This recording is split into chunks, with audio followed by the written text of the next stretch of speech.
This is TWiT. Hey, you know what? DALL-E 2.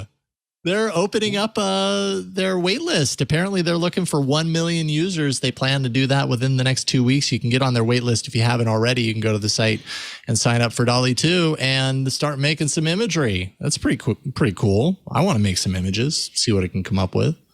Oh, the form is great. First name and the fill in the blank name that's just holding space there is Salvador. Last name DALL-E. Nice. Clever. Yeah.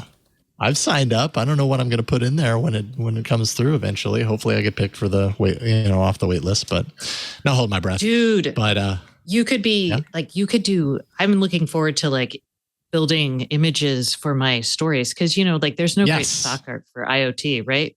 So I'm what kind of crazy images can I build for spectral efficiency? I mean, seriously though, I'm going to be really curious to see how this does in that, in that direction, because that seems what this is really ripe for. And actually with this new kind of transition into essentially being a paid for service, 50 free for the first month, 15, and it's a credit based system, by the way. So 50 free credits the first month, 15 free every month after, and then you can purchase additional credits, $15 for 115 credits. I don't think that 115 credits means 115 images. I think it breaks down less than that. But what this grants you for the first time is full usage rights. So commercialization, reprinting, selling, merchandise rights, all that stuff. So these images become really useful and perhaps very valuable for a really low cost. It's kind of crazy. Usually you would need to hire a digital artist to do a lot of this stuff. And I have to imagine certain people in that realm have to be worried at least a little bit about losing some business to this. Yeah, you've basically created an AI graphic designer is probably a little much. Yes. But yeah, AI artist, AI graphical artist. Yeah, something like that. Illustrator. Yeah. Maybe Illustrator. I don't think that it will be a problem for that particular industry because that industry has relationships and they tend to get their business based on their relationships and skills, not just their skills, Well, and your field destroyed the business of illustrators before photography and halftones came along to publications. When Lincoln was killed, Harper's sent illustrators down on train to Washington to draw and get back as quick as possible to draw them and etch them, and all this kind of stuff went on. And then photography came along, and boom, tons of illustrators were out of work because you and your photography folk got rid of them. So the only place they live is in courts, in court reporting and in fashion. Because they're still, I'm serious. Those are the two areas where you still have actual illustrators working. Bad Ant. It's your fault, Ant. But I mean, from like graphic designers, I'm sitting here looking at one now. That wasn't the right illustrators. word. Illustrators. Yeah, I'm thinking more illustrator. I mean, okay. I mean, imagine all that silly art you have every time that the Atlantic does another hot take. Now, do that. Right. I think it was Nasdaq. Somebody was doing getting logos made with it, and it was pretty neat what I could do.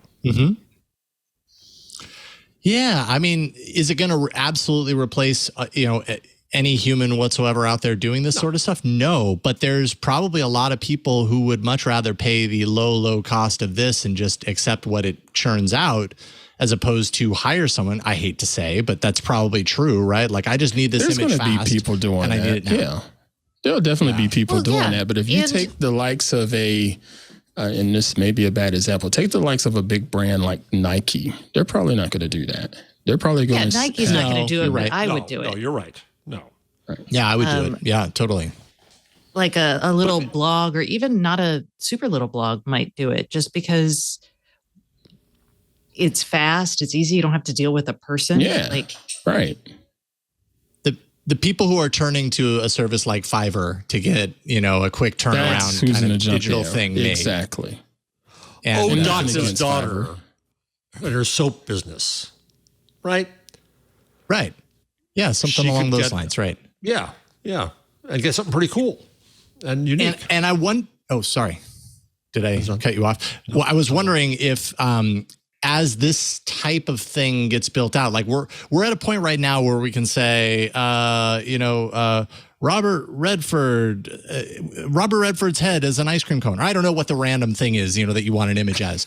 But you say a short sentence and it gives you something and you either like it or you don't. It's either close to what you were thinking or hoping to see, or maybe you didn't even know what you were hoping to see, but it's something along the lines of what you said and great. If this system gets built out to a point to where you can give it multiple layers of instructions, similar to what you could do with a real digital artist or a designer and say, all right, what I'm looking for is I need a logo. It's got to be green. It kind of looks like a baseball, but it's blah, blah, blah, blah, blah, going all this detail to the style of do. And you can go into that kind of level of detail and then get something back. Then I think digital artists and designers, they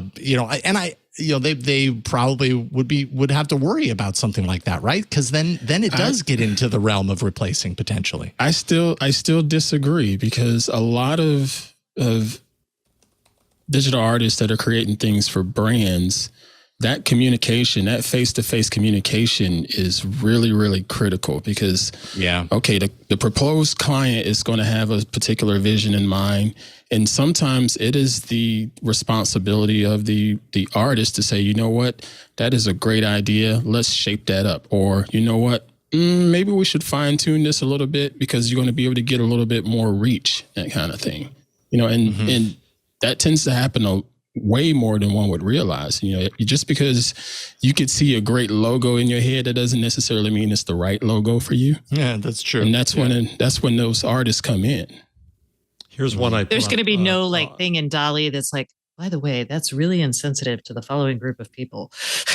There you go. Exactly. Yeah. And I think about this sort of makes me think back to the handful of years ago when Adobe Sensei, its AI, started to pick up a lot of traction and putting tools inside of Photoshop and Lightroom. And a lot of the tech media was saying, oh boy, this is just going to make it to where photographers are a thing of the past, because, their Photoshop skills are just going to be accessible by anybody. And that's not even the case. What that did was made it easier for people like me to do those repeated tasks a lot faster because of that AI that's in there. And I think this is just sort of going to play hand in hand.